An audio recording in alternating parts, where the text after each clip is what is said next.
Brothers and sisters, I don't know what this world is coming to.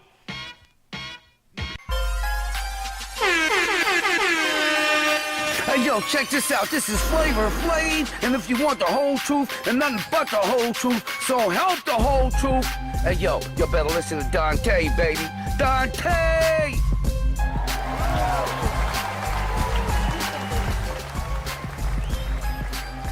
What's going on, guys, and welcome to another great edition of the Dante's Boxing Nation Show. I am your host, Dante, and we have another great show for you guys, as always. First things first, let me go ahead and introduce the panel. We got my man on the phone from BoxingInsider.com. He's a boxing writer. Go ahead and check out his website. It's Kirk Jackson. And I also have a very, very special guest. He's going to be talking a lot about all the trending topics and what's going on in his career right now. That is the former WBO junior welterweight champion, Chris Algieri. So let's go ahead and get started. Matter of fact, let's go and talk to my man right now. What's going on, Chris? How you been, man? Welcome to the show, man. I'm good. I'm good, Dante. Thanks for having me. It's always a pleasure. Great checking in, man. Absolutely, man. Let's just jump right into it, man. Let's go ahead and jump right into it. Now, Chris, with you being a champion and everything, I know you got a real busy schedule right now. Before I ask, some of your questions, some of my own questions I have for you, tell me what you've been up to lately. I've had some time away from actually fighting in the ring in boxing, but I haven't stayed out of boxing. I've been really busy working with a lot of different athletes. Some fighters, some not. As a performance nutritionist, I got hired by Stony Brook University, my alma mater, to help them with their whole performance and academic program. They're stepping up, and they're a Division I school, and they're trying to compete with the best out there, and they know that nutrition is a big part of that. So they brought me on to develop a program, and we've had great success so far. Our basketball team keeps winning big games on the road, so things are going well there. And also I've been working with some fighters, some that I'm sure that we'll be talking about in a few minutes, but that's going well as well. Yeah, don't snag my questions now, Chris. No. Yep. But anyway, speaking of you working as a nutritionist, now I heard through Virgil Hunter that you're also going to be working with Danny Jacobs as possibly his cook and nutritionist. Can you tell me about that? Yeah, so Danny and his team had reached out to myself and to my team, Kevin Rooney, and he had posed the idea. I have worked with athletes and fighters on their training camp nutrition for years. I've kind of kept it under the wraps and just helped certain guys here and there, guys that had special relationships with and whatnot. This was a little bit different. He wants me to actually be on site in his. Yeah, and from there to be with him in camp every day and make sure that he's doing everything that he needs to do to be the best that he possibly can be. I've known Danny for years. This is a great opportunity for him, and I'm happy to be involved to help him, achieve his best. And Chris, if you can tell me how that whole conversation transpired, like who called you up and how did they reach out to you? So Danny's team had reached out and kind of was just kind of seeing if we'd be even interested in it. I of course was. And I was really happy that I heard that Danny had gotten the fight because I know he'd wanted it for a while. So, they reached out and then, we had to go back and forth and kind of figure out how things would work logistically, what I brought to the table, what I think I could help with. And, we hit it off from there. And I was with Danny yesterday talking about what we're looking at for training camp and what it's going to look like day in and day out and what he can expect from me and what I expect from him. And, we're on the same page. I think this is going to be a fantastic camp. Absolutely, man. Not too often do people hire former champions as their nutritionist, so that seems like a little bit of a edge for Danny Jacobs, at least when it comes to the nutritionist factor. So yeah, absolutely. Danny's been using nutritionists for years now, but you nailed it right on the head. It's different when you have someone who is not only been an active member in the sport, but is at the highest level. So I think that it's kind of a double-edged approach for his team to bring me on. It's not just about the food, but it's also about the mentality and what it's like to deal with big fights and someone who's been there and gone through it. And how do you see? I mean, obviously, you're working with Danny Jacobs, but what do you think Danny Jacobs needs to do to have an edge in that fight and possibly pull off the upset? The great thing about this fight, what I really like for Danny's chances in the fight, is that he has the power to get Triple G's respect. And then on top of that, he's got great athleticism, good boxing skills. He's got the height advantage, the reach advantage, arguably the speed advantage. So I think if Danny goes out there, sets the tone, shows him that he belongs there with the power that he brings, and then he goes and boxes smart, I think he can definitely pull off the upset. Okay, I hear that. Now, what's next for you? I mean, what are you looking at? I'm hearing rumors that you may fight Andre Berto. Who are you looking at right now? I'm actually not looking at anyone in particular right now. It was funny, the Berto thing came up. People were like, oh, I saw it on Instagram. I was like, oh wow, I saw it on Instagram too, but I didn't hear anything about it in terms of an actual fight offer. So I found out the same way everyone else did. They looked on their Instagram and saw posters of us put together. That was a fight that I really wanted about a year ago. Right now I'm kind of in a transition phase of my career, trying to get some momentum going, because I don't care who you are, momentum is a really important part of this sport. So I just want to get back out there and get busy. I've been out of the ring for a bunch of months now, and I don't like to be stale.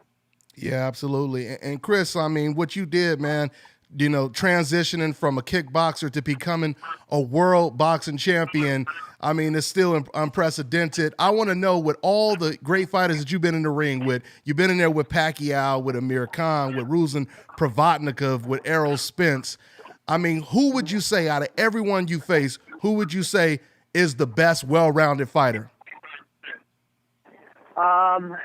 It's hard to say. I've been in with so many different kinds of styles. Like you just said, all those guys, all the top guys that I fought, none of them are alike in any way. You've got a guy like Ruslan, who's brutally tough and super strong. You got a guy like Pacquiao, who's incredibly shifty, and his experience is just was otherworldly. You got a guy like Errol Spence, who's a big, strong, up and coming, future guy. And then you got a guy like Amir Khan, who's been a superstar in the sport, and stylistically, super fast boxer type, Olympic pedigree.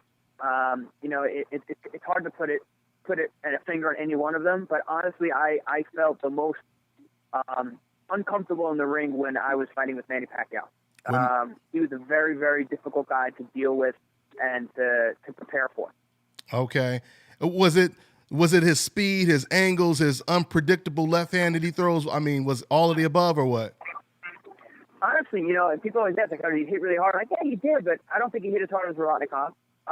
People say about his speed, but, I think at certain points, Khan was actually faster. It's his unpredictability and the fact that you will feel like you're in a comfortable, or not comfortable, you're in a safe position where he can't hurt you or hit you, but he still does. And he's able to generate power in very awkward positions where normally you'd be safe against another guy. Okay. Interesting. Now, speaking of that, another big fight that a lot of fans are talking about, Chris, is Manny Pacquiao versus Terrence Crawford. Bob Arum, he's been pushing for that fight real hard, and of course, Terrence Crawford wants to fight. What do you think about a Pacquiao versus Crawford fight? That's a super interesting fight. And with Pacquiao at this point, it's really just we're just counting down the clock. He's getting older every fight. Mm-hmm. And it's one of those things where, you get old overnight, is the saying. And so you never know. I think the Manny Pacquiao of old, can give anybody, and has give everyone who's ever fought, trouble and beaten most guys. It's an interesting fight. Also show you what level Terrence Crawford's at. Mm-hmm. And I mentioned momentum earlier. He's got a ton of momentum on his side. He's undefeated. He's been winning big fights. He's coming off that awesome win against Postol. So, I mean, it's an interesting matchup, especially timing-wise of their careers. Mm-hmm. Yeah, so you can't lean towards anybody when it comes to that one? I honestly can't, because I've been saying it for all of Pacquiao's recent fights. You know, even with Tim Bradley. You know, I think I spoke to you about that fight, and you know, you were asking me about the fight, and I said, you know, if it's the Pacquiao of old, he does what he did the other 2 times, and he wins handily. But if he got old overnight, then Tim's going to come away with it. So you know, I can see it going either way, but I really think that you know, it's really hard to say how that's going to go. And we have some interesting fights coming up within the next week out there in New York. Matter of fact, James DeGale versus Badu Jack. Are you going to be there, and how does that fight play out? I'm actually going to be commentating for the BBC, the UK telecast. Nice. For the main event of DeGale and Badu Jack. So I will have one of the best seats in the house that night. Absolutely. Get blood all over your tuxedo and everything. That's pretty cool. Ooh, I got a sharp suit ready. That's cool, man. I mean, when it comes to Badu Jack, you know, his story is similar to yours. I mean, you didn't get knocked out in the first round like he did, but it's like a Cinderella story, the Cinderella story, I should say, Cinderella man. He came, like I said, he beat Anthony Durrell. He was a heavy underdog. He was a heavy underdog against Groves. He beat him, and now he's going up against James DeGale. Do you see this as a 50-50 fight? Who do you slightly lean towards? Who should be the favorite in this fight? I lean towards DeGale, and it's not taking away anything from Jack. I think it's just a style matchup. I think Jack. I always love a guy who can squeak out fights, especially when they do it consistently. A guy like him finds ways to win, but DeGale's very, very talented. And I think that stylistically, he's an awkward and tough guy to deal with. You know, and he's good at finding ways to win as well, and really controlling the tempo. So I think that if Badu can kind of offset his rhythm and get him out of his normal, positioning and comfortability, I think he'll give him trouble, but I still lean towards DeGale. I would have to agree with you. Kind of pulling for Badu Jack, but I kind of agree with you. It's an uphill battle. The fact that, James DeGale, he can switch back and forth. He can fight on the inside, the outside with those long arms. I mean, speaking of all of that, and regardless of what happens in the Golovkin versus Jacobs fight, James DeGale is another fighter who's been aggressively calling out Gennady Golovkin. How do you see a fight like that playing out? Because since he's been calling out Gennady Golovkin, if Golovkin were to move up to 168, that to me, even though DeGale would be the bigger guy, I think it would really come down to if he's physically strong enough to deal with Triple G's physicality. Because he has a style to give a guy like Golovkin fits. Golovkin still has that kind of Eastern European block strong stance and style. And shifty guys can usually give that the most trouble. But he still has to be strong enough to be able to, number one, take the shots. Number two, be able to physically move Triple G. So that's an interesting fight. I think that DeGale would have a lot of success in that fight, as we saw against Willie Monroe Jr., who gave Triple G some trouble early. Yeah, absolutely. And going back to Danny Jacobs, you mentioned Willie Monroe.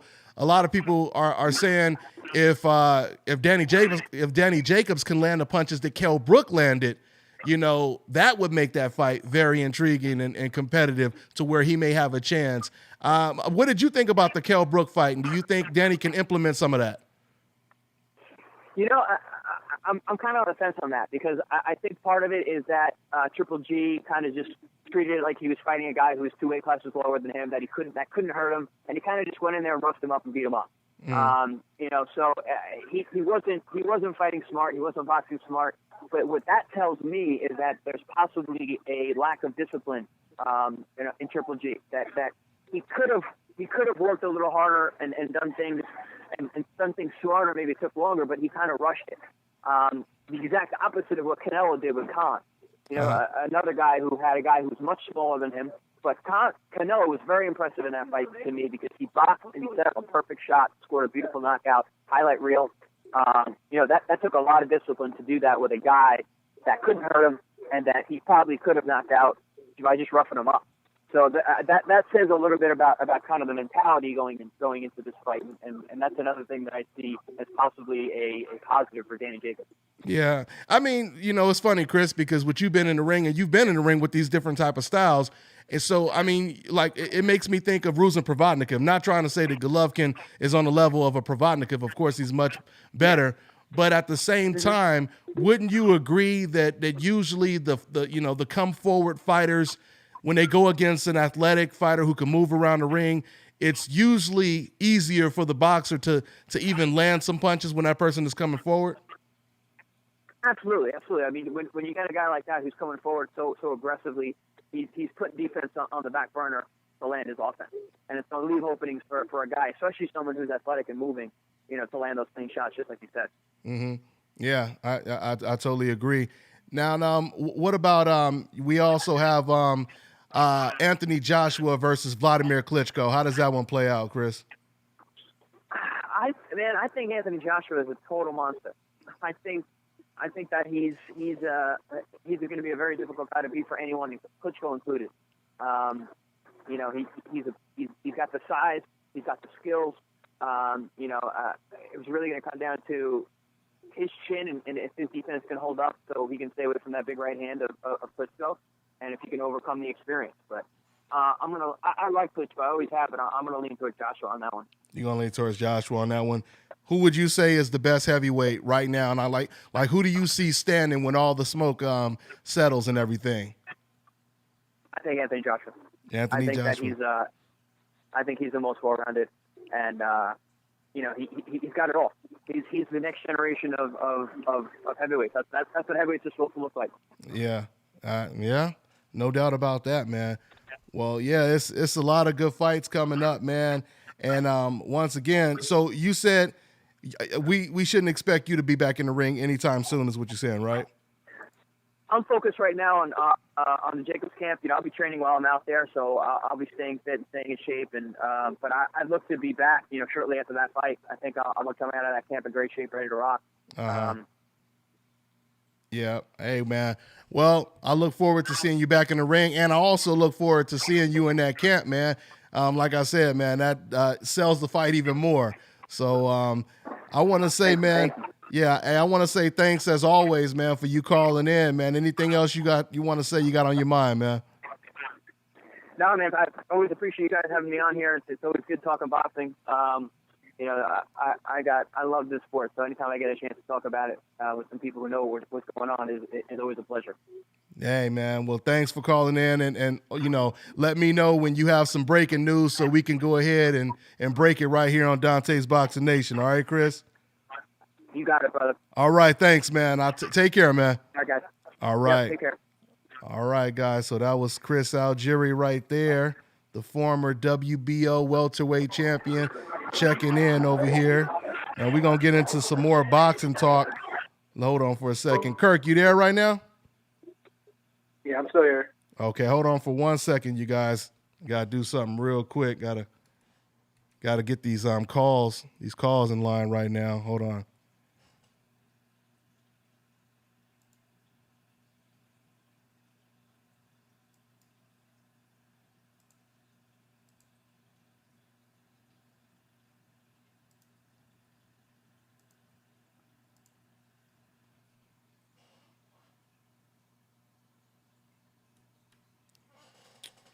All right, Kirk. Now, did we get okay, let me see. Kirk, you there? Kirk, you there?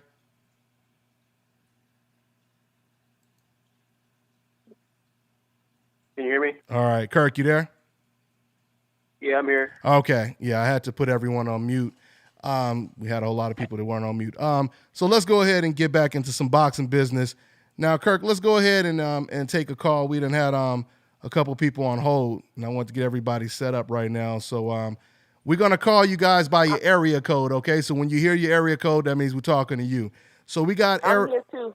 Oh, there she go. I was going to ask if you was there, but I said she'll say something and let me know. Yes, What's your area code again, Miss Boxing Baby? 908. Yeah, okay. So that's what it is. Y'all already know my girl, Miss Boxing Baby. Welcome back to the show. We got a whole lot to talk about. Let's just take a call real quick. Let me see if this is somebody calling in. We got area code 518 on the phone. What's going on? Yo, Dante, man, what's up, man? What's going on? It's good to finally talk to you, man. I'm a fan of all y'all. I miss boxing, baby, man. I was just about to ask about you. I can't even believe you here, man. It's like I'm on the phone with celebrity here, man. Hey, I got a little bit to go through. I'm gonna go quick to it though, man. I'm in the car right now and all that, whatever. But and that's Albany, New York, just so you know, Dante. Okay. This is Cam. That's what's up. What's good, Cam? But Dante, man, I just want to give you your little kudos or whatever, because back in the day, not even back in the day, but a little while ago, you said Brooke would be Triple G's biggest competition. You said that on one of your it wasn't a call-in show back then, but one of your talking shows. One of my videos, and everybody was like, "Oh, no, yo, what the hell?" And you was like, "Hold up, man." Excellent point. Yeah, you was like, "Yo, hold up, Brooke would be his biggest competition," and they was like, they don't really want to see that because he was so small, and you were like, you don't really want to see it either, but it might be a good fight, and you was right about that. Yeah. You know what I'm saying? Hey, man, Another thing you was. Go ahead. No, go ahead. No, I was just saying that was an excellent point, man, because you're right. People were pissed. Just the fact that I would even say something like that. Like, how could you even say that? Was pissed off at you, bro. Oh, yeah, of course. But, we used to that, man. Though. We used to that. Yeah, I mean, it's all love, but another thing I want to give you your kudos on, man, is that fucking Ward fight, man. I don't know if I can curse or not, but that Ward fight. You good. You said, I'm not sure if you said in amateurs or in his sparring matches or whatever, you said that you talked to people and they said Andre Ward got knocked down in something like 10 fights or something like that. Yeah, 7 to 10 fights. And he got up and won every one. Yep. Yo, man. Said that. That's another. You said that. Yeah. You know what I mean? And you never even brought it back up. But that was the truest shit. Me and my girl sitting there watching this fight. And Andre Ward, you know what I'm saying? He getting stung at first, but he go down. Then I'm just like, yo, that's my man Ward, man. Dante said it. He gonna get back up and be more determined. That's that first. You know what I'm saying? And you know what's so crazy about you saying that, Cam, is everyone who said, that Kovalev, he did more, or, he wasn't as hurt. Obviously, he hurt Ward more than Ward hurt him. But I always ask everybody this question right here. If you were to reverse the tides, and basically it was Ward that knocked down Kovalev and staggered him with a jab in the first round and dominated him in the whole first half, do you think Ward would have ever allowed Kovalev back into the fight? And even the people, the people who said they thought Kovalev won, all of them said, no way Ward would allow it. So, that's a testament to Andre Ward, his heart, his determination, and it goes right. And I'll be honest with you, I completely forgot about, the fact that we had even mentioned that, talking about, that was actually Mickey Bay who said that. And shouts out to Mickey Bay, and Mickey Bay, he took some heat. He called me after I uploaded that video. He took a little heat, because he was like, man, some people thinking I'm hating, but it wasn't hating at all. I was just trying to, let people know, what type of, lion Andre Ward is, what type of heart he has, what he's made of. And, some people, they took it, like he was trying to hate on them. But no, that's stuff that we need to know. And I'm glad you just mentioned it, man. So that's. And you're exactly right about that, man, how Andre Ward wouldn't have let him back in the fight because Kovalev was trying not to let him back in the fight. Kovalev was trying to fight, but man, we was watching this fight over. I mean, this man Andre Ward was going crazy on this dude. Mm-hmm. I mean, smacking his body, crushing his body, man. He hit this man with one hit. I'm not good with because I wouldn't put myself as a decaf and all that because I've been watching boxing since young, but I just didn't know who. Please don't. Watching. Yeah. You know what I'm saying? So I don't know how to call a left hook, front punch or whatever. But he put this man Kovalev through the rope with one of his punches, man. Like, come on, man. Andre Ward won that fight after. But while we're on that subject, man, I just want to talk about how Ward. I don't know. I know you don't watch that fight game with Jim Lampley, but man, me and my girlfriend watching it get so fired up because now it's like they don't even acknowledge that win that Ward had, man. And it's ridiculous. Of course, they sit there and got him tied on the pound-for-pound list. Yeah. And that brings me into the other thing that I just wanted to give out my award of the year. I know it don't count, man, but this is my opinion. My award of the year who got the Hope Insurance of the year. I think you guys gave it to Triple G. Yeah, we gave it to Triple G. I agree, but I gotta put Lomachenko there too. Don't get me wrong. I know he got a billion amateur fights, and I know he didn't display. I mean, he did display a lot in his professional career, but they catapulted this man to number one on that list. Well, they put him as number one. So, I didn't know. Number one. I didn't know they put him as the best fighter in the world. This man got 9 fights. But they act like his loss to Salita never happened. They just brushed it under the rug. They don't even talk about it. They act like it never happened. And you know, that's a good point. Why is he decided as the best fighter in the world? When did they decide that after 9 fights and a loss? And you know what? Come on. He's color convenient. About that, Miss Boxing Baby, I didn't mean to cut you off. But you know what's funny about that, Miss Boxing Baby? I didn't mean to cut you off. But they talking about before that. They were talking about this is the pound for pound best fight. Who's gonna be the best? Who's gonna do this? Who's gonna do that? And as soon as Andre Ward fight, as soon as he wins the fight, then it don't count.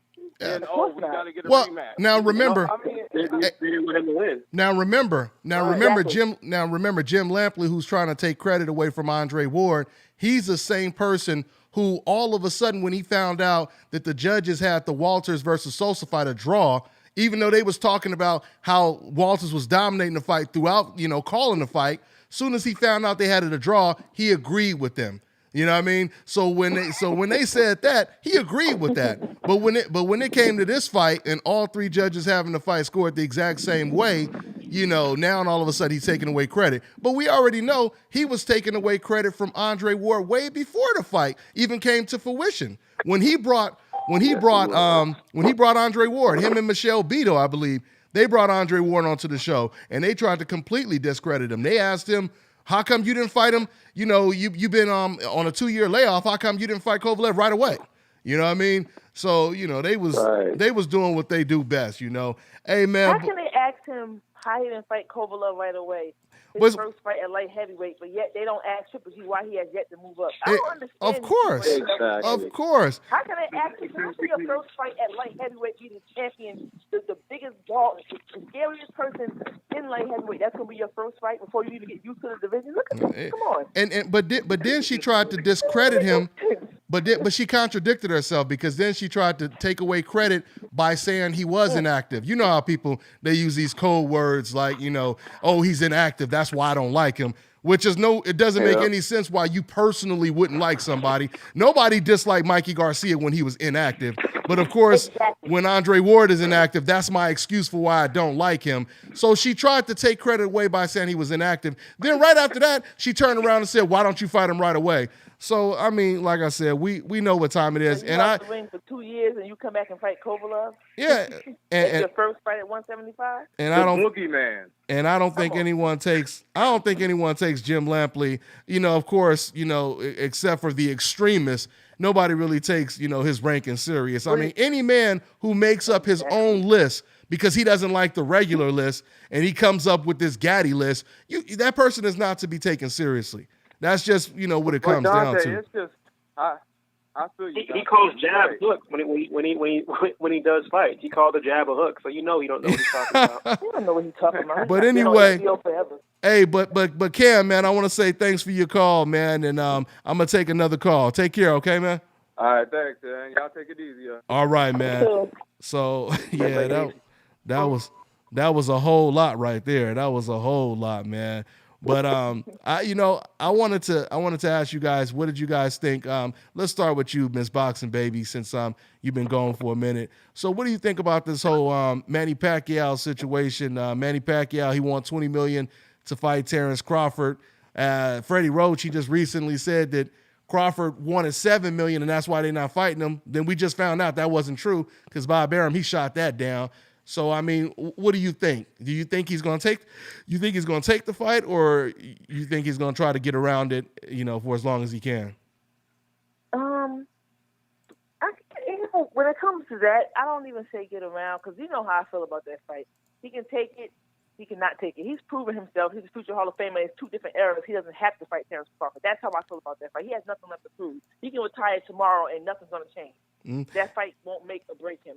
Mm-hmm. But asking for $20 million, not saying I don't understand. I mean, Terrence Crawford, let's be honest, he's a killer. He's my number 2 behind Andre Ward. I mean, the man he got a killer instinct. He goes in there for the kill. So I understand him asking for $20 million because he want to make it worth the risk. Mm-hmm. Because it's a huge risk fighting him. Yeah. So if he doesn't, I don't know. I can't say whether he's going to take the fight or not. But I don't feel any way whether he does or he doesn't, because like I've been saying for the longest, he doesn't have to fight that fight. Mm-hmm. There's 2 different eras. Terrence Crawford is trying to make his name known. He's trying to become a superstar, which to me he's well on his way. Manny Pacquiao's on his way out. He doesn't have to take that fight. It's a great fight for Crawford, but Manny Pacquiao doesn't need it. So I don't know. He may take it. He may not take it. Either way, he's still a future Hall of Famer in my eyes. He doesn't have to take the fight. And Kirk, this is my whole thing. My whole thing is, to a certain extent, I agree with Miss Boxing Baby. Manny Pacquiao don't have to take the fight. He can fight as many Jeff Horns as he wants. You know, he's accomplished a lot in the sport of boxing. But yet at the same time, you know, the question is, how does Manny Pacquiao want to be remembered? Because I truly believe that, he can go down with all the accomplishments. I mean, he's an 8-time champion in 8 divisions and all of that. But at the same time, I think deep down inside of Manny Pacquiao, he feels that he's going to be remembered as losing the fight of the decade, you know, to Floyd Mayweather. And I truly believe, like I just said in the video I recently did, if, you know, he may have to pull, if he doesn't want to feel that way, he may have to pull a Roberto Duran. You know, Roberto Duran is known for losing to some of the greatest. He lost 2 out of 3 to Sugar Ray Leonard. You know, he got knocked out by Hearns. He lost to Wilfredo Benitez, you know, but at the same time, he resurrected his career by knocking out Iran Barkley and an undefeated young lion at the time, Davey Moore.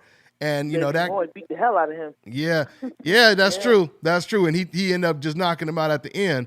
But, you know, he got the KO, you know. So with that being said, he was able to kind of balance it out. You know, all the losses he had, all the no mas situation. So, I mean, what do you think, Kirk? I mean, do you think he needs to fight him, or does it make him look better, or is it pretty much, is he okay with second place, I guess I should say? He'll be okay because the media has always gave him the cushion in a favorable light. Mm-hmm. He's been always, you know, marketed as the contrast to Floyd Mayweather, who the media hates. So I think he'll be remembered in a positive way. As a boxing fan, don't get me wrong, Manny Pacquiao's a Hall of Famer. He has nothing to prove, but if he can sit here and take a fight against what's his name, Jesse Vargas, who's younger than Terrence Crawford, he can take a Terrence Crawford. Yeah. The reason why I don't think he wants that fight is because obviously Terrence Crawford's a more skilled fighter, and I think he packs more of a punch. Mm-hmm. And I think the $20 million requirement is a way to price himself out the fight. Yeah. But, and if he wants to try to resurrect losing to Mayweather, you want to do that by stepping in there with a young killer like Terrence Crawford? That don't. No, it don't make sense because he will lose is why it wouldn't make sense. I think his people knew from the get-go with Mayweather, though. I think Bob Arum and them knew that he wasn't really ever on Mayweather's level. Exactly. Oh yeah. Oh, Freddie Roach knew from the jump.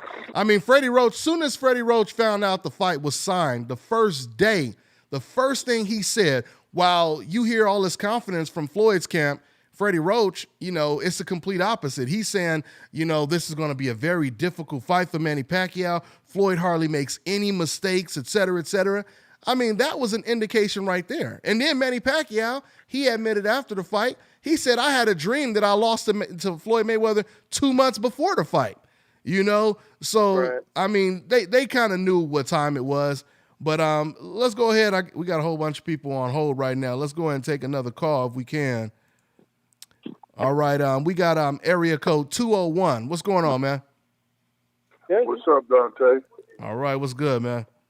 Where you calling from? From Jersey City, man. Jersey City, New Jersey. That's 47, man. That's yeah, what it is. I got doing everybody else on the panel. Who you got in the Golovkin-Jacobs fight? Who I got in right now, if I'm forced to lean towards somebody, I'm going to lean slightly towards Gennady Golovkin.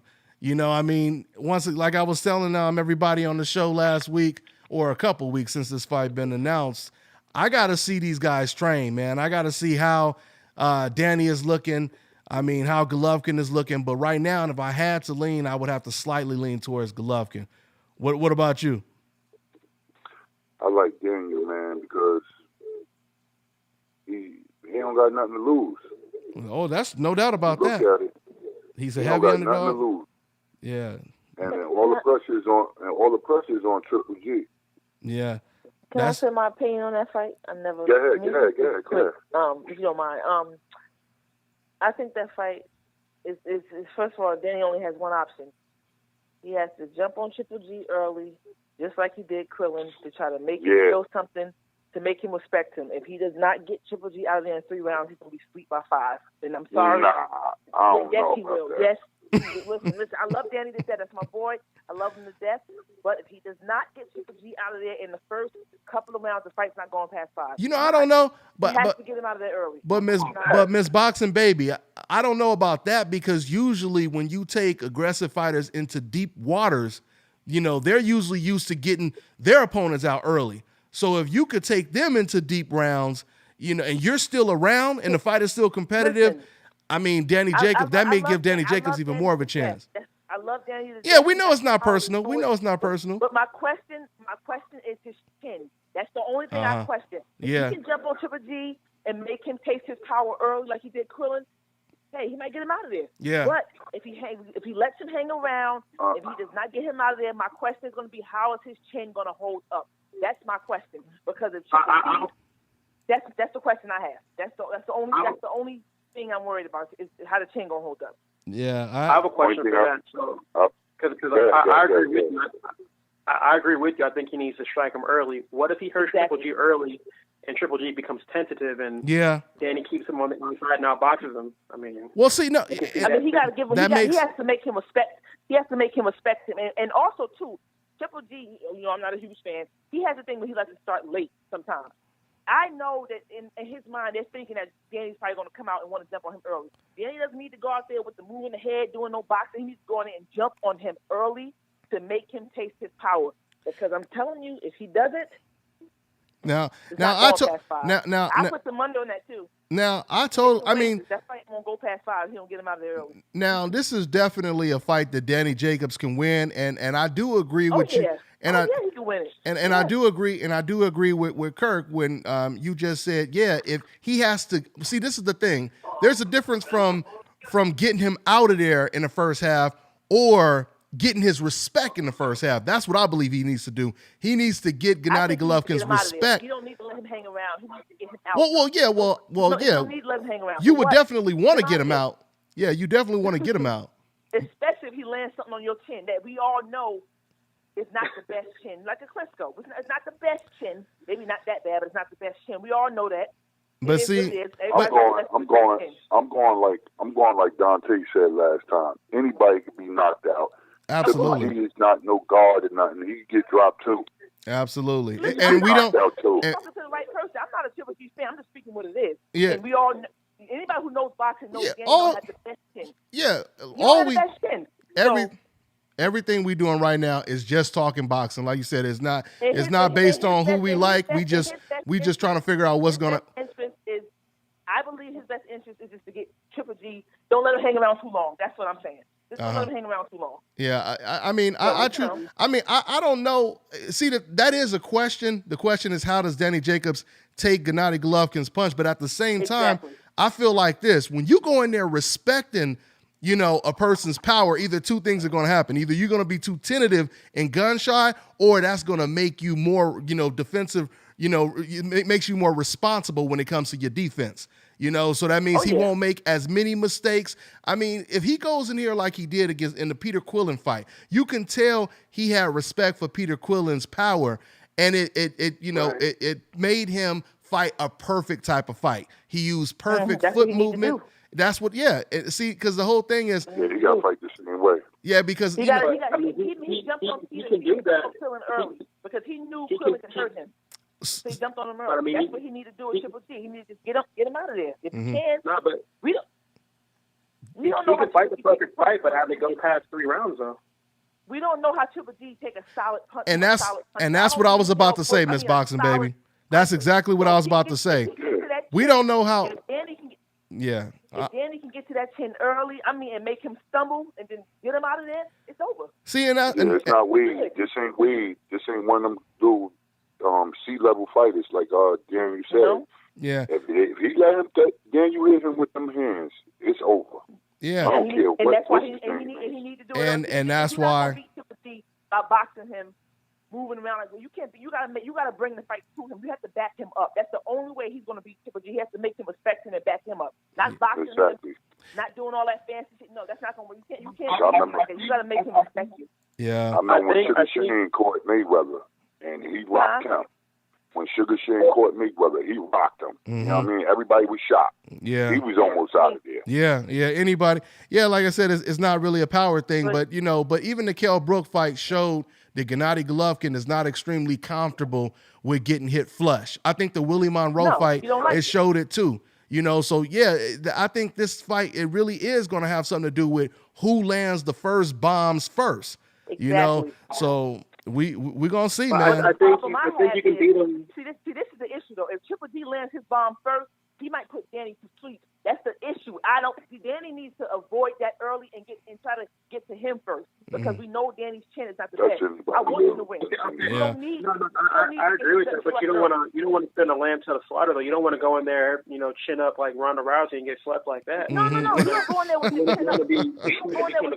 He said get slapped like that. But you go in there and make him respect you. You make him respect you early. Yeah. Don't hang around. Let him hang around. You make him respect you early. Absolutely. Because sometimes you make him respect you early, you can get him out of there. But going in there, you can't beat Triple G trying to box him pretty. That's not going to work. You got to make him respect him and back him up. Like Chris Algieri said, you got to back him up. Absolutely. With Triple G, you can do some things. You can show some versatility. That's why I always thought Andre Ward would be a nightmare for him because he can box. That's a whole nother. Come on now. Andre Ward is like Mayweather. That's a whole nother. I'm just saying. Okay, well let me. Hey, well I want to say Danny ain't Ward, so. Hey, well, I understand that, but he's going to be working with Virgil Hunter. He's going to be picking up a few things. He's champion, though. All right. Yeah. I ain't going to speak on it. Thanks, Dante. Hey, man, no doubt, man. Call in anytime, man. Take care, fam. All right, boy. Oh, boy. When we start talking about that Golovkin-Jacobs situation. Good God, boy. Listen, I'm hoping for a great fight. I don't want my boy to get knocked out. I'm praying he can do it. Yeah. Shock the world. I'm praying he can get him out of there early. Move on to somebody else. I'm praying for him. Yeah, there's different ways to beat Golovkin, though. There isn't just to try and knock him out early. I mean, he can try going to the body. I totally agree. Which no one has never done. I'm saying this. I put money on this. This is the one fight I'm sure of. He needs to get him out early because I personally feel if he lets him hang around his chin, it's not going to hold. So your prediction, Miss Boxing Baby. I'm ready to bet money on that. Miss Boxing Baby. Okay, Miss Boxing Baby. So your prediction is if the fight goes past about 5 or 6 rounds, Danny Jacobs is getting starched. Is that what you're saying? He's going to or he's going to lose. Yes. Okay. Yes. We'll see because I agree. I agree with what Kirk just said. Definitely, there are different ways to beat Gennady Golovkin. I think Kell Brook and Willie Monroe, they both showed that. I think even Martin Murray, he showed, little flashes of that. I mean, foot movement can help, but when Kell Brook, he was moving around the ring, and then it was kind of like an ambush style. He would move around the ring, and then he would just jump on Golovkin with sporadic combinations with speed. And all Golovkin did was just block. That's why when people say, but what did Willie do when he had the most success? He was standing in the middle. And he was bringing I was getting to that. But that's what I was getting to. But I was getting to that. So that's the point I'm making. The point I'm making is we've seen fighters have success kind of moving around the ring, and then we've also seen fighters get in the trenches and have success. So, I mean, yeah, there's no doubt about it. I truly believe you can't really, it'll be more difficult to beat Golovkin not fighting on the inside at all. You do have to back him up. You just don't have to do it the whole fight is all I'm saying. And that's what Andre Ward usually does. When Andre Ward fights you on the inside, he usually doesn't stay there the whole night. He'll use foot movement and then, he'll ambush you and he'll jump on you. So I truly think that's what Danny Jacobs has to do. And I just want to say once again, even though, like I said, I slightly lean towards Gennady Golovkin, this really has nothing to do with who we like, who we don't like. We just trying to figure out, who going to win the fight, who you should put your money on, basically. I just pray he don't get hit flush. I just pray Danny don't get hit flush early. Because I feel like he's not, I don't know. Yeah, I mean. He don't get hit flush. That's why I kind of want him to give Triple G something first. Because if he gets hit first, early flush, I think he's going to be put to sleep. I don't think it's going to last long. It's possible. I think it's going to be over. That's kind of why I'm leaning. I mean, like I said, this is a tough fight to call because I'm not ready to say Danny Jacobs doesn't have a chin. I mean, this fight right here is going to really tell us about his chin because to me, Amir Khan is someone who doesn't have a chin. Almost every time he gets touched, he's either, dazed, he's wobbling, or he's out for the count. So, I mean, with Danny Jacobs, I don't know if we've seen him enough to really know that. I mean, the Sergio Mora knockdown, that was, him not seeing the shot at all, So it wasn't like he seen the shot coming and it just, slept him. He was on basically about to knock someone out. He was on the verge of knocking someone out and he got completely reckless and it cost him and he got knocked down.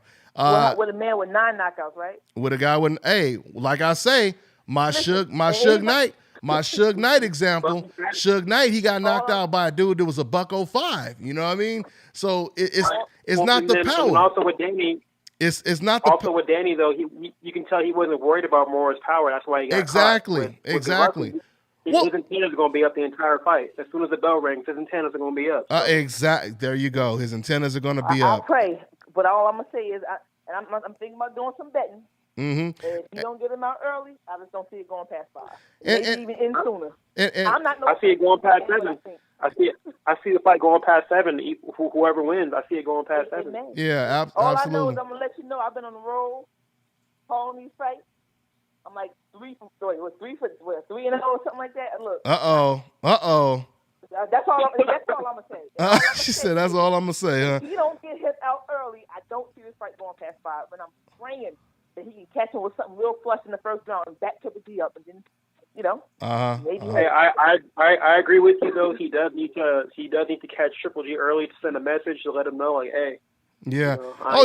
He has to get his respect. You better be careful. When you come in to my area, you know what I'm saying. He needs to let him feel his power early to get that respect. Yeah. If he doesn't get the respect, it's going to be over. But it's going to be over. Respect early, it'll be a good fight. And I'm wondering if Triple G Camp knows like Danny may come out like that. It's gonna be. I can't wait. I'm nervous. I don't even know if I'll be able to watch it. Yeah. I like Danny too much. I don't know. Butterflies watching that, but like when you say hope he wins. And like it's crazy, Miss Boxing Baby. Like you said, you like Danny Jacobs, and it's so crazy when you think about it. Only in America, do they try to make you feel guilty for rooting for your own country. You know what I mean? In any other country, when Anthony Joshua is fighting in the UK, we know all the commentators, all the reporters, we know they're all rooting for Anthony Joshua. If it's a fighter in Mexico, if Canelo fighting in Mexico, we know they all rooting for Canelo to win. But over here, when you in America, like when you go to the Olympics or something like that, obviously you're gonna be rooting for America to win gold. You ain't gonna have nobody sitting next to you saying, I know your secret. You just want America to win, don't you? You know what I'm saying? You don't hear no ridiculous stuff like that, only in America. But anyway, let's go ahead and take another call, man. Let's get into it. Sure. All right, so we got area code 303. What's going on, man? What's good, Dante? This is Smitty. I'm calling from Denver. How's everybody doing tonight? All right. I do wanna mention, give myself a shout out. I heard the caller earlier mention the Hope Insurance Award, and I actually presented that last week. Yeah, okay. G. Congratulations on that. I wanted to. Yeah, I was on the radio station. I presented it for Dante. I didn't think to do that, but hey, you took it. Yeah, you handed it to him before I could hand it to him. So that was you kind of Kanye. He kind of Kanye West me on that one, My bad, brother. My bad. Go ahead. It's all good. On the Triple G, Danny Jacobs situation. I know I hear you, Miss Boxing Baby, saying that Danny Jacobs' chin is suspect, and you're really you're worried about that. But I mean, I gotta say this from just a boxing perspective. Anybody can be hurt because I did not have Brandon Rios getting stopped by Timothy Bradley. Yeah. And I didn't see that. So you on point. I mean, you on point, yeah. Because I was going to use that as an example as well. Yeah, go ahead. I think Triple G is gonna fight this fight with a lot more respect than we've seen him. Maybe similar to Lemieux, but I don't think he's gonna be eager to get hit by Danny Jacobs. I think there's gonna be a lot of respect initially because both fighters know they're one punch away from really being in some trouble. That's just my perspective in this fight. Who you think Chin will hold up late in the fight if it happened to go late, which I don't think it will. But see, I think you're right. Triple G would have a better chin longer in the fight, but will his power be the same? Yeah. You know I don't think we're going to see it. I personally think we're going to see it go late. That's just me. I mean...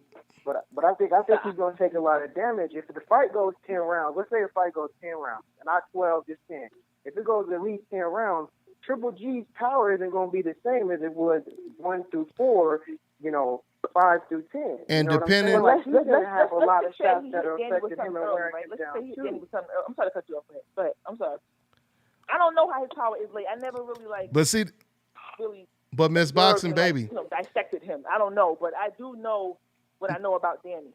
And I'm just speaking that from what I see. I can't speak too much about Triple G's power late because I never really dissected that. I mean, him like that. There's so many unknowns in this fight because, like my man just said right now, there's definitely a possibility that Golovkin, he could tire in the later rounds, but at the same time, we don't really know how the fight is going to play it in the first half to even know where both fighters are going to be. I mean, for all we know, Golovkin, he could end up taking more shots than he's ever taken in his career, and he could be a different fighter in the second half. You know what they say, you keep chopping on a tree, eventually it's going to come down.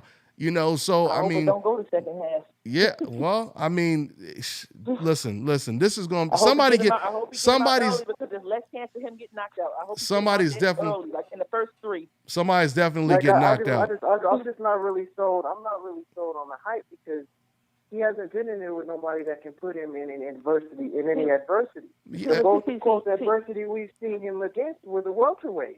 So for me to feel like his adversity is going to be different against a middleweight that can punch, I think that's a clear difference. In a welterweight let me just say, I'm the biggest one not sold on his hype. This is not even about hype. I'm not even talking about Triple G in this fight. I'm just talking about Danny Chin. That's the only thing I'm worried about holding up. It really don't have much to do with Triple G other than the fact that he has power. I don't see anything else in him, and I've made that clear numerous times. So, I just don't know like how I said, you're basing this chin argument off of Triple G's power against who?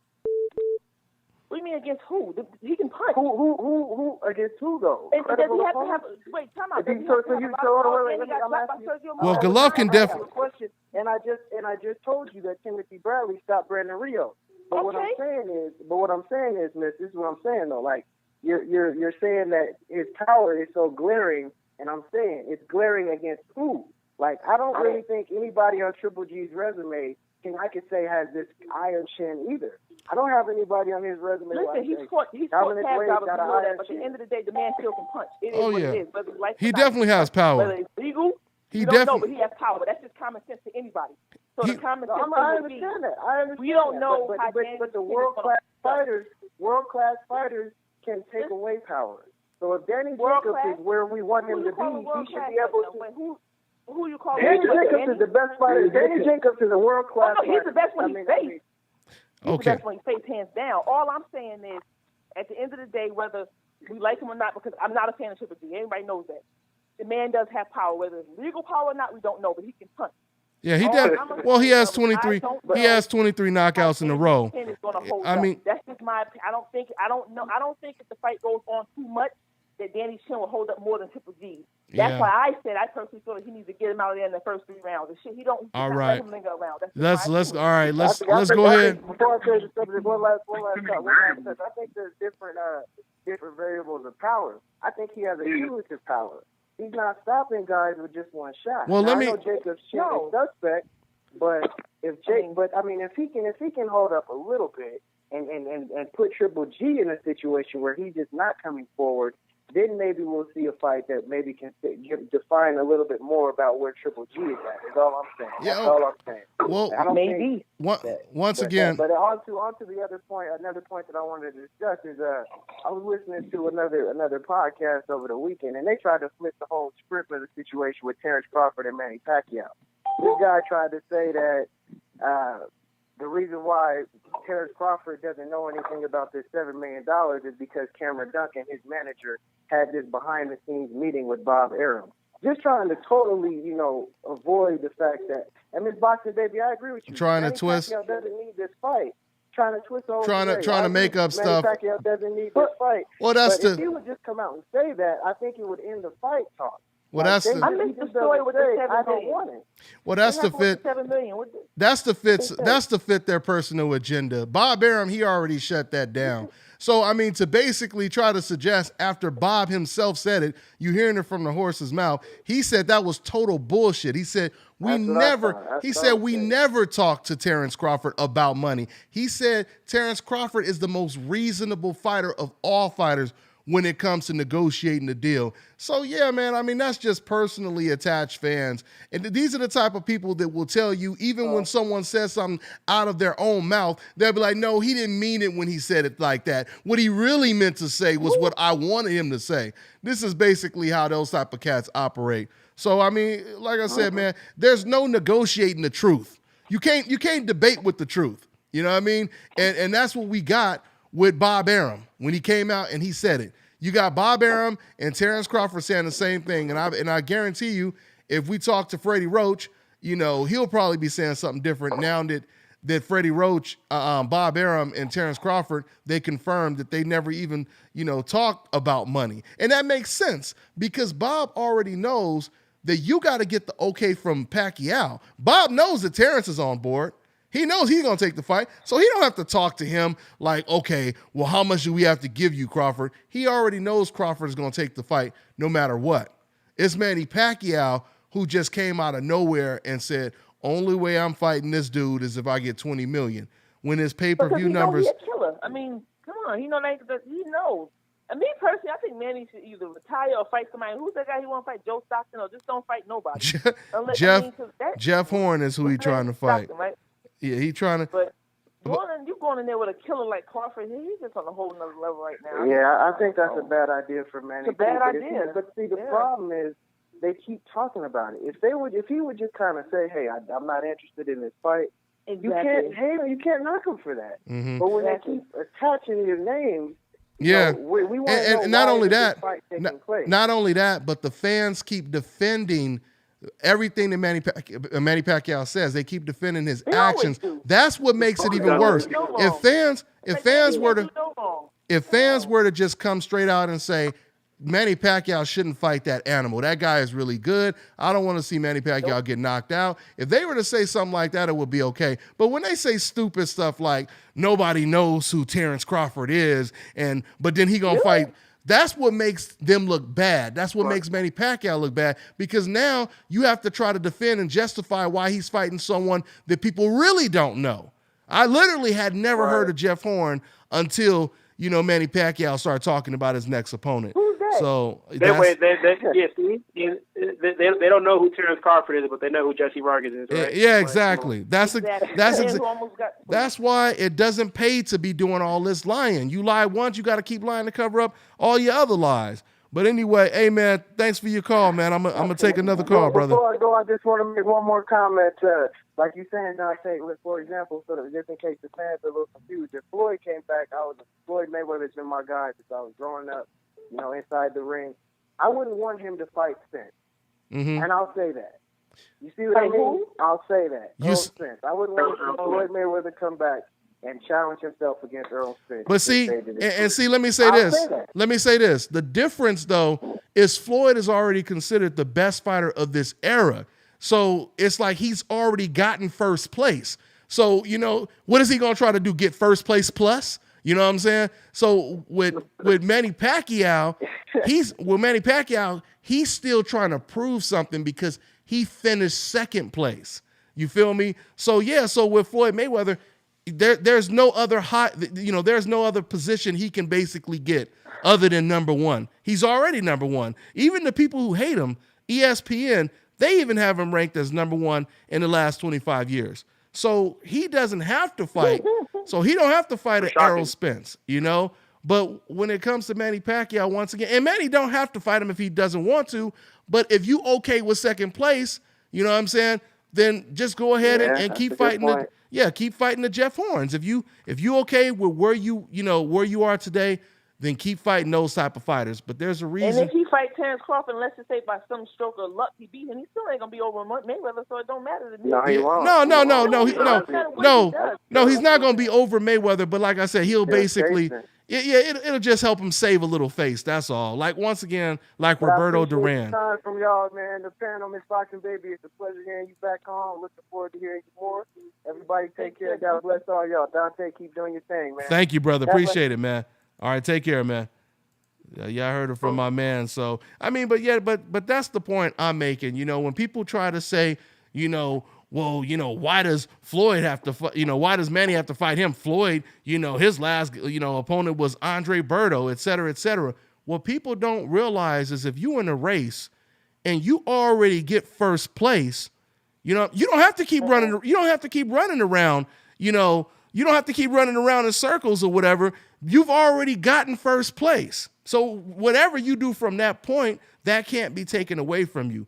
Floyd Mayweather is already in first place. So you can't compare Manny Pacquiao fighting someone compared to Floyd fighting someone is the point. If you want to speak facts, I mean, let's be honest. When Mayweather fought Canelo, I don't know the talk around where y'all hang, but the talk where I hang was Canelo is tough. This man is young. He gonna put him on his ass. He embarrassed Floyd is ducking him. They said he was ducking him. Manny has never really fought anybody that was fresh and young. Yeah. So we can't even say, like, come on. Outside of Tim Bradley, he did fight Tim Bradley, but the difference from a Canelo is all the fans were saying Tim Bradley was feather fisted. He had no power. He was no threat to Manny Pacquiao when it comes to power. Exactly. Floyd was fighting a guy 15 pounds bigger than him who was a power puncher. You know what I mean? So everybody talking about Canelo's power today. So that's the thing. Hey. Even Maidana was 20 pounds bigger than him. I would have loved to have seen Manny Pacquiao against a Maidana, against a Canelo Alvarez. These are the fights that we didn't get to see when Manny Pacquiao in the welterweight division. So Terrence Crawford, he will be that type of threat for Manny Pacquiao. I'll tell y'all this. He's stepping in there with a dog. I'll tell y'all this. Back when I watched the Marquez and Pacquiao fight, the fourth one, there was a Mexican gentleman in the restaurant. He told me he thinks Canelo will beat Mayweather. And that was like a year before the fight happened, a year or two before the fight happened. So he's thinking that back then, before the fight even happened. So we got Floyd, obviously went through Canelo like it was nothing. And just a question to you two, like when's the last time Pacquiao fought a power puncher? Yeah, but that's the last time. Wade Miguel Cotto? The last time he fought, Marquez, I don't know. The last time he fought a power puncher was probably Margarito, and we know Margarito had just got knocked out, so it wasn't even the same thing. Margarito's slow as a damn turtle. And Miguel Cotto had just got knocked out by Margarito, So I mean, did have his trainer weight drained. I mean, and Margarito ain't a devastating puncher. He's more of a pressure fighter. He's not like a one punch knockout artist. He just he applies a lot of pressure. And he really hasn't fought nobody like a young lion like when Mayweather fought Canelo. Well, everybody swore he was going to knock Mayweather down. And let me just say, I just took a quick glimpse at the comment section, for the first time right now, and I wanted to say to XR7Y, he said, Dante, you're not giving Erickson Lubin no credit or no love. I actually gave him all kind of love on the show last week. Matter of fact, he's real nice. I had Erickson Lubin. I voted him as fighter prospect of the year last year. So we definitely gave Lubin a whole lot of love, But yeah, he's nice. Oh yeah. I mean, I've already said Lubin is kind of like the Errol Spence at 154. I truly believe that. I mean, that boy is extremely talented. But you got some you got some killers over there. You got Jarrett Hurd, who's another killer. That 154 is starting to be deeper than the welterweight division right now. So, but with that being said, let's try to slip in one more call. Let me see, or another call. Let's see who we got over here. We got 503. What's going on, man? Hey, what's going on? This is Jelani from LA. All right. Yeah, good to hear from you. Yeah, good to hear from you, Boxing Baby. Long time, and the other brother. Greetings. Question. Well, not question, but a couple of things. I got to fight Danny Jacobs 70-30 for Triple G. And I just remember Danny versus Dmitry Perov, and I just think like at this moment where Danny just like he's mentally defeated, in my opinion, like because like going in, nobody was calling out Triple G at 160, you know, and it's like he's been backed into this fight, in my opinion, you know, like he has to take it now. And just to move on from that, I think the comparison with Triple G and Kell Brook, I think, you know, Triple G was, you know, a much bigger guy, and I think when he goes in there with a heavy puncher at his weight, like with Lemieux, his whole style was different, you know what I'm saying? So I think that's how that. I mean, going into that fight with Jacobs, I think he's not gonna be, you know, I don't think he's gonna stand there and, you know, I think his whole style is gonna be different. And my other point was, I think the only people, my opinion, I think DeGale, Canelo, or Ward are the guys that's gonna take Triple G out. I think he needs to move up because I don't buy into the Triple G hype. So I just think he needs to move up at some point. Exactly. You know, yeah, I think those are only three guys I think that can beat him. And one more thing, as far as the next week card, next weekend, I really think TMT is gonna go 0-2 because I mean it's not looking good for that for that lineup that they got. I don't see Jack beating DeGale. I don't see Tank beating Pedraza. I just don't see that happening. Well, let me ask you real quick. I've never seen Pedraza fight. That's why I was going to ask you. Why do you think? I just want to talk about the Javante because I know with the Badu Jack fight, he has an uphill battle. But with Tank versus Pedraza, why do you give Pedraza the edge? Well, I just think it looks like to me. I think Pedraza on Showtime. He looks like he has. You know, he has good skills, man. And I think with Tank, it's like they microwave in that situation, man. Because I don't see how he's prepared for that the championship bout at this point in his career. And then with the layoff he had, I know he had something going back and forth with him and Floyd about moving to Vegas or whatever. I don't know how true that is, but it doesn't seem like he's prepared. It looks like they're just trying to microwave his career. I think the young brother's good, man. I know he's good. I just see him. It's like I don't see the preparation in that. Just like with one more point. Not to go back, but with Danny Jacobs and Triple G, I don't see Danny Jacobs. How is he prepared to go against? He just came off of a fight with Sergio Mora. Like what preparation is that? You know what I'm saying? Like it's the preparation is to go back on that question. You know, I don't see it. I mean, we've seen. Well, one thing I will say on that is we've actually seen a lot of upsets. You know, where a guy was facing someone previously who his style, it wasn't similar at all to, you know, the next guy he's going to face, and he still pulled it off. I mean, you know, the thing is, when you've been fighting since you were 8 years old, I don't think it's just based on your last opponent. You know, this is something that's instilled in you from day one. I mean, Gennady Golovkin having 400 fights, you know, you talked about him fighting differently in the David Lemieux fight, which I don't believe he's going to fight like that at all against Danny Jacobs. And if he does fight like that, he's going to give Danny Jacobs even a better shot, because if it's a chess match, you know, that gives Danny Jacobs even more of a shot in this fight. So, I mean, but I think Triple G is to me, he's so much of a better all-around fighter, I think, than Jacobs. I think Jacobs, he's going into that fight already knowing, I think he's going to go into retreat mode because it's not like he called out Triple G. I like Danny Jacobs. I'm just saying. I just think he's gonna retreat that whole fight. He can't go into a fight like that. He can't. That's a no. You know what? We'll be able to tell from the opening bell. If the opening bell, yeah, I agree. Out and he's leery and in retreat mode, it's not gonna last. We also gonna be able to tell. We also gonna, I think, be able to tell after he gets hit with a flush shot. You know, if Danny Jacobs gets hit first, we gonna see how he reacts to getting hit after that first big bomb that he takes. If he's That's still, why I'm hoping Danny don't take no bombs. I'm hoping he gets to him, and then it's over, no bombs. yeah. I agree, man. Well, thanks for your call, brother. I appreciate it, man. You take care. All right. Hey, y'all have a good one. I appreciate it. All right, man. Take it easy, Phil. So you guys see how big this fight is, man. Everybody talking about this fight, and I wanted to say something real quick. Once again, I had a fan in the comment section when I was telling you about the dude that was talking about Lubin.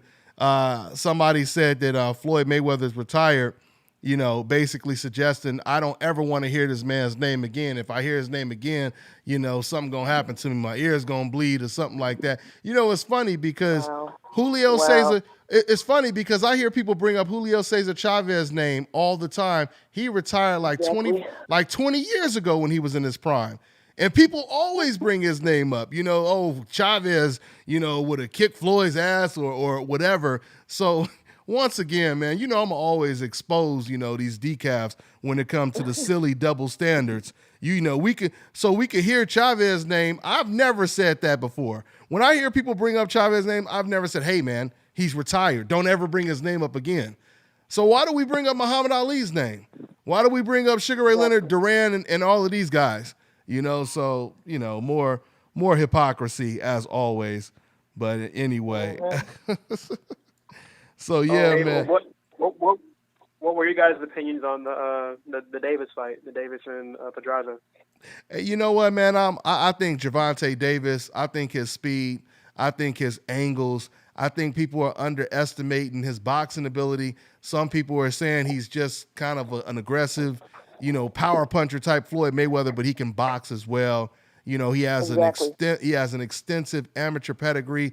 Pedraza, he actually reminds me of a little bit of a James DeGale because he has long arms. He has long arms. He fights with those long arms. He fights in the southpaw position like James DeGale does for the most part. And I was even thinking about a little bit of Kelly Pavlik when I was watching him, just because he's real long. He's really long. He doesn't have a lot of speed. He's the type of person, that will work on you, kind of like a workman, he's not like an extremely athletic type of natural athletic type of fighter with speed is what I'm basically trying to say. So I'm going with Gervonta in that fight, man. I think Gervonta, he may possibly knock him out. I think he's going to be comfortable, but I'm so happy. I don't agree with the caller that, they trying to microwave Gervonta. I think he's ready for this step up. Yeah, I think he's ready for this step up. I mean, he's been, of course, blowing, lesser opposition out of the water. It's time for him to step up. It's time for and Jose Pedraza is not, Andre Ward. He ain't a Lomachenko or someone like that. So he's this is just as big of a test for Jose as it is for Gervonta Davis. So I'm going with Gervonta. What about you guys? I'll say this. I've never seen Pedraza fight. I don't know, but I'm gonna say the same thing I said about Algieri to Spence. If he don't have nothing to keep Tank off his ass with, he's probably gonna stop him. Yeah. So that's how I see that fight going. I've never seen him fight though. I followed him a little bit about him. He's a boxer, kind of box got some skills. But I like Tank. I think he can fight. I think he can box. I think he has speed. I think he's probably gonna stop this dude. Yeah, that's my prediction. Even though I've never seen a dude fight. Yeah, I mean, Gervonta is an exciting fighter to watch. Yes, I can't wait to watch him. Every time I watch him, he's really, really impressive. Like I said, a Floyd Mayweather type of style, but with tremendous power. I mean, when he let them fight in person, he got this dude with an uppercut. I remember that. On the dude was on his knees, like he lead uppercuts. If it's the same fight, Miss Boxing Baby, I'm thinking about. I remember this guy. He was pretty tough. It was a Mexican fighter. Yep. He was pretty tough. He lasted about 6, 7, 8 rounds or whatever. About but 6 rounds, he kept coming in. He was going under a lot of Gervonta's punches, and I had even said it. I said, man, he opened for an uppercut because Gervonta was trying to throw a lot of shots up top, but, the dude was slipping him because he kept coming in with his head down. And all of a sudden, out of nowhere, Gervonta timed. Yeah, he timed him coming in. Gervonta took a quick step back and timed him with that uppercut, and it was night. It was nighty night. Sleep tight. Yeah, it so. was. Yeah, man. So special. I like him so far. I like that card, man. I like that card. That's a real good card. I mean, once again, like I said, Badu Jack is the Cinderella man right now. Everybody he's faced, he was the underdog. So, and this is going to be the toughest fight for him. I mean, all I can say is, you would have to slightly lean towards James DeGale. I mean, I hope Badu Jack pulls it off. But you would kind of have to lean towards DeGale. Now, one thing I did notice is in DeGale's last fight, was it against Porky Medina? I think it was Porky Medina. Yeah. Porky hit, right? Yeah, Porky Medina had him on the ropes a lot. And DeGale, he did look vulnerable. He looked like he was uncomfortable on the ropes. So if Badu Jack is able to apply a lot of pressure, if he's able to, because he's not really, Badu Jack is not really that type of fighter. Even though he's aggressive, he's more of a thinker type of aggressive fighter. He ain't the type of person to overwhelm you with, body shots, head shots. He's more of a person trying to time you with power shots. But I think if he just jumped on James DeGale to where DeGale couldn't breathe, that would be Badu Jack his best chance in that fight. So that's pretty much how I see that fight. So who are you guys picking when it comes to that fight, Badu versus James DeGale? I'm gonna go with I lean towards DeGale just because I think he has more versatility style wise, and I'm rooting for Jack though. Yeah, I mean, yeah. I love his story. You know what? He's improved. We've seen progression with him as a fighter over his over these fights against Darrell, against George Groves. I mean, he's made improvements. He got robbed against Butte. Yeah. And as you mentioned earlier, I think he has to be in DeGale's chest and have him against the ropes for the most part if he wants to win, even though that's not necessarily his style. But I do favor DeGale. I think he's a little bit faster, has a little bit more punching power. He can switch from southpaw to orthodox, can move around the ring really well, has good footwork. I think he'll do just enough to edge it out 7-5.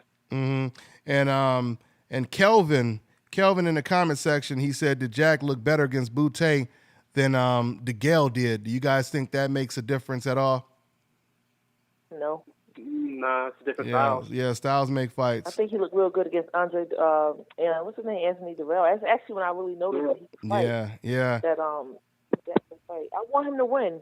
Yeah. But he know what it is. He's awkward. Not that he's super talented. He's very awkward. And yeah. I'm a root for Jack. I'm hoping that he pull it out.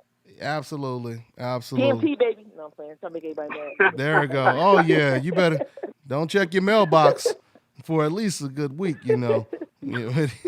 Anyway, so let me go ahead. And let's take another call, man. We had some cats waiting on hold for a while. A lot of 503. Let's see here. We got okay, so we got area code 440. What's going on, man? Okay. We got, let me see. Let me go to another one. We got 904. What's going on? Oh, what's up, man? What's up? This is Jamar from Jacksonville. Oh, Jacksonville. All right. What's good with you, man? What's on your mind? Oh, nothing much, bro. I'm just thinking about the fights coming up, like Danny Jacobs and Triple G. Like, did you guys hear about his whole super team with the Dream Chris Team? Algieri? Yeah, man. The Chris Algieri, and he got Andre Ward and Virgil Hunter on the team. And then his sparring partners. He got like a Eastern European Dream Team sparring. Yeah, he has Avendel Curtizi. I was like, what? Are you serious? How did he get him? Derevyanchenko. Peter Quillen. Yeah. Huh? I'm wondering if he has Peter Quillen up there working with him too. Nah, I don't. I mean, he should. I think he could, but I think he should because what was that? No, I mean he could get him, but I think he's good though. I mean, he's got Kitrov, he's got Derevyanchenko. Derevyanchenko was a beast in the World Boxing Series. He won that. I think he won it more than once, but he was dominant in that tournament. Oh, really? Yeah. And Kurzice, and for you to win that World Boxing Series, that's not easy because you're going against the Cubans, you're going against all the other, Eastern European countries. So that's a serious tournament right there, you know, and they do it, of course, in almost in a semi-pro type style. So yeah, man, Danny Jacobs, he's got a hell of a dream team, man. And yeah, the thing is about that fight. The thing is about that team. I feel like he's going the right direction, but I still don't know if he can win because I feel like it's a mental thing. Yeah, I agree. I agree with you. Yeah, because personally, sometimes I will watch a Triple G fight and I'll be like, wow, there's no beating this guy. And then I will watch. I think I just got through watching George Foreman versus Evander Holyfield. And then sometimes I feel like I can take any shot in the world. I'll be like, man, just come at me. I'm just gonna hit you with this. I'm gonna hit you with that. As long as I'm standing. Because one thing I realized how you can take a lot of shots is if you laugh, because you just feel it like it's just all fun and games. But the thing is, I feel like you can do it, but it's a mental thing. You just gotta prepare yourself mentally. I don't know if he has the mental skill to do that. Like, do you guys watch Lee Wiley? Lee Wiley? Yeah. Yeah. No. You know the YouTube analyst who does like the breakdown. He breaks down. Yeah, he's really good. Oh, okay. Yeah, like I feel like there's a way to beat Golovkin, but nobody has tried to do it. It's a way you can do it without committing yourself too much, without tying yourself. Have you seen the George Foreman manipulation video? No, I haven't seen that one. Basically, if you look at the video, just type it in on YouTube. It's very easy. It's called George Foreman manipulation. The reason he beat Joe Frazier so easily is because as soon as Joe Frazier would try to get inside, he'll constantly push him and he'll spin him. And as soon as he would be caught off balance, he'll just punch him. And then that was the reason he stopped him so easily. The reason, if you haven't seen a fight, George Foreman stopped Joe Frazier in 2 rounds. And the reason he beat him is because when he tried to get inside, he would just constantly push him. He'll push him off, like, get off me. And then he'll uppercut him as soon as like Joe Frazier would duck. And then he had knocked him out like extremely quickly. It was the exact same reason why, what's his name? Oscar De La Hoya beat Julio Cesar Chavez, was because he would constantly spin him. When he tried to get inside, he would put his hands on his neck and like spin him around, and he would have to start the whole process over again. He couldn't cut out the ring like he wanted to. I was like, why don't people do that? But obviously these boxers don't watch Lee Wiley. Well, I think it depends on the trainer, like if who your trainer is, if they implement those old school type things. Because I think Andre Ward does it. I think he said that in the ring with Smitty when he said he would spin him. Oh yeah, and George Foreman was the king of that forearm push off. That was his thing. That was his signature move. He'll push you with his forearm. He was like great at doing that. That's all he did. That was the reason why he was never really outslugged. Because like if somebody was. They would get off a couple of shots. Even if they hit him, he'll constantly push them off. Like, you're off balance. If you throw too many shots, he'll just push you. I mean, I'm like, why don't people do that to Triple G? Like, he comes in with his head down. Why don't you just push down on his hair and tie him up for Christ's sake? What you said is mental. These fighters there you go. Step in the ring with him. They go in there. Yeah, I know that, but yeah, like, I feel like once you. What was that? They don't even try. It's like mentally, they already. You could tell them how they look when the bell first rings. They don't even look like they're in it. I mean, the first thing he beat cancer. Yeah, he definitely. Another man in the ring.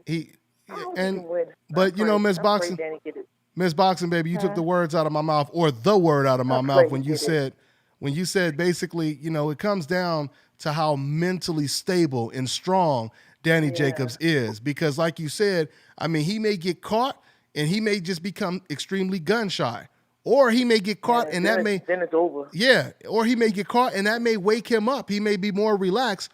You know, what people don't realize is special fighters, you know, that's, you know, how they usually have an advantage over other fighters is because of how relaxed they are in the ring, how calm they are, how they deal with adversity. They don't freeze up, you know, when they face adversity. Like we see Floyd Mayweather getting hurt against Shane Mosley, and he's as calm as can be. You know, you got Guillermo Rigondeaux. You know, he gets knocked down, gets back up, and he looks as calm as can be. You know, this is going to be a major factor for Danny Jacobs in this fight right here. You know, is how he deals with getting caught. Is he going to be relaxed? You know, so we're going to see.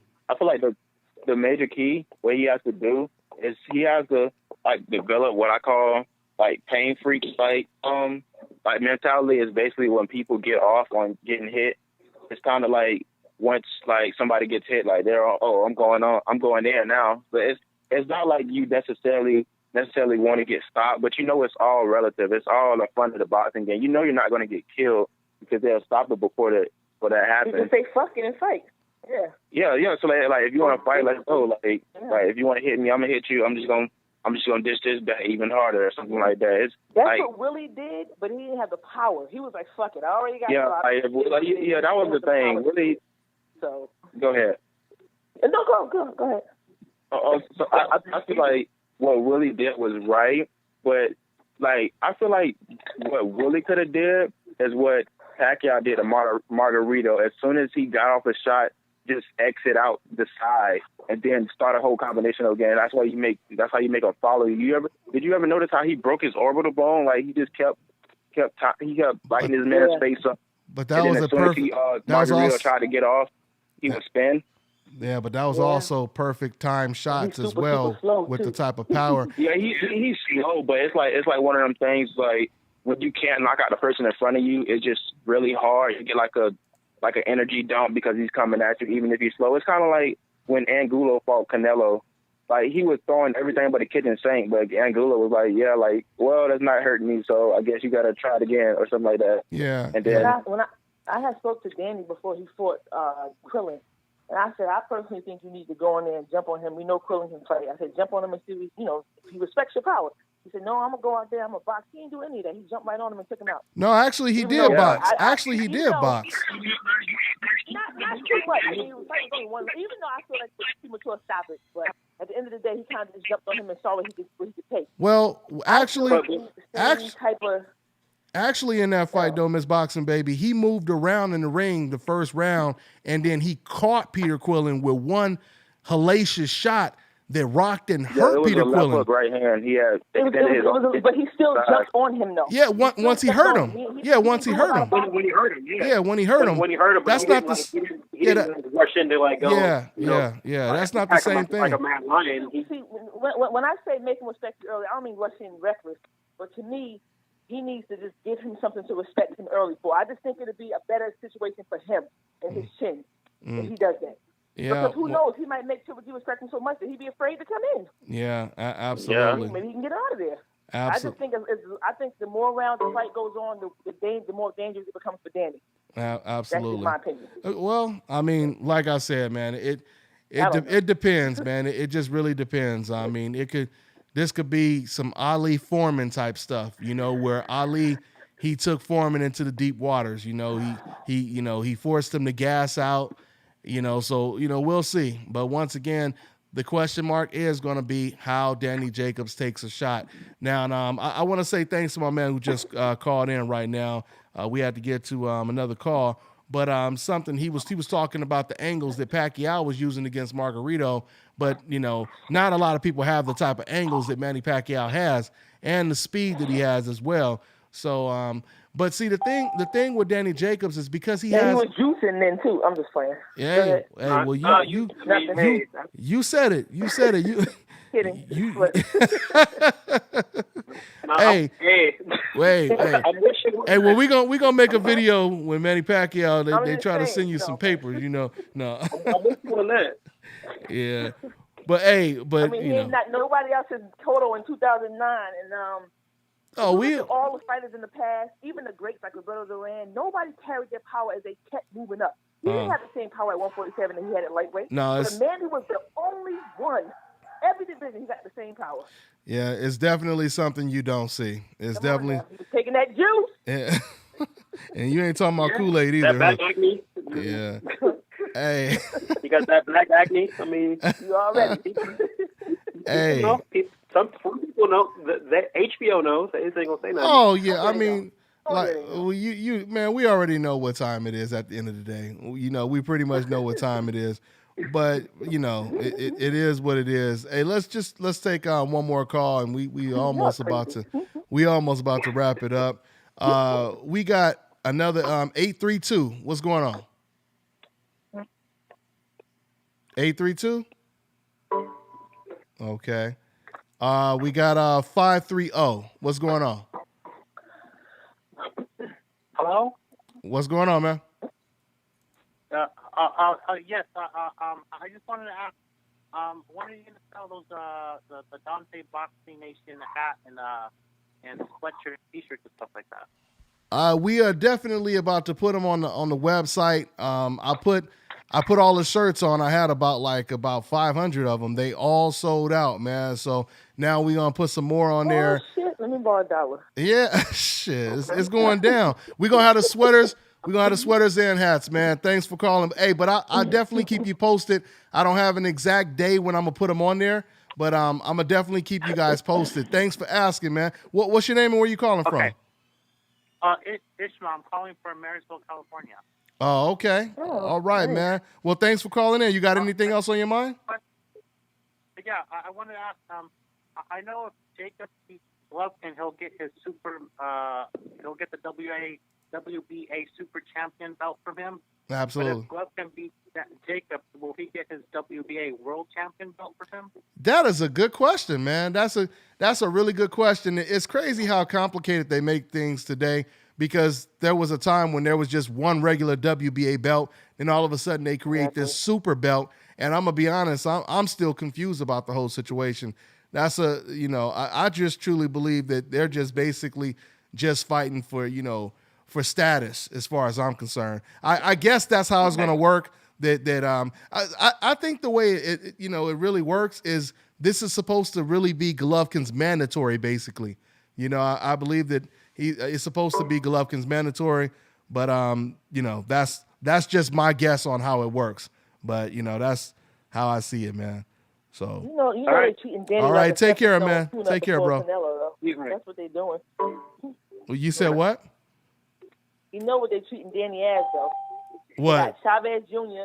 for Canelo, and they got Danny for Triple G because they want to see that Triple G Canelo fight. In my opinion, I think they feel like Danny gonna be easy for him. That's what I feel. Oh well. Hey, if Danny wins, Canelo's not gonna fight him if Danny wins. Oh, of course. In their mind, they think it's an easy fight for Triple G. That's why they picked him. Danny. They thought that he couldn't beat. Yeah, Danny not gonna fight. That's a good point. Danny. Canelo's not gonna fight Danny if Danny were to win that fight. But at the same time, I even wonder if Canelo will fight Golovkin if Golovkin just runs over Danny Jacobs. So right. It's a lot of questions out there. People keep saying it's crazy because people keep saying every 6 months, people keep saying, "Oh, the fight is gonna happen."